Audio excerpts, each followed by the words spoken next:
Tuan-puan, cantik tak desain sulaman embroidery yang tuan-puan tengok di hadapan tadi?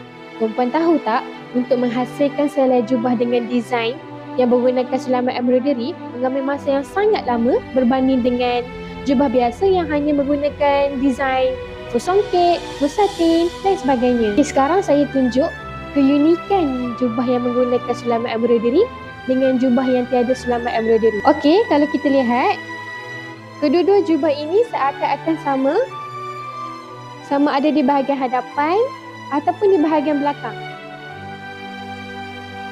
Sedangkan ini adalah jubah dengan motif daripada sulaman embroidery dan ini hanyalah menggunakan songket. Jubah dengan sulaman embroidery memerlukan jahitan yang rapat, rapi dan teliti, manakala yang ini hanyalah menggunakan jahitan biasa. Kita letak songket, kita jahitkan.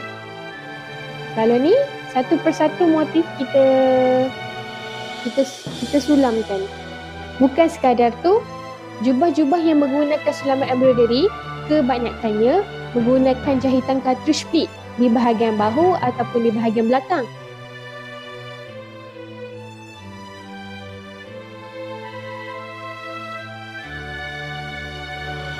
Atas beberapa faktor yang tadi menjadikan jubah yang menggunakan sulaman embroidery harganya agak double ataupun lebih tinggi berbanding jubah yang hanya menggunakan songket biasa.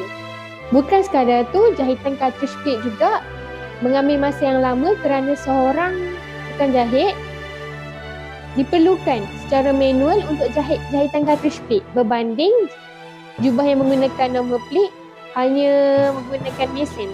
Teruskan hubungi kami untuk membuat tempahan jubah dengan sulaman embroidery. Kami beri sebut harga yang terbaik.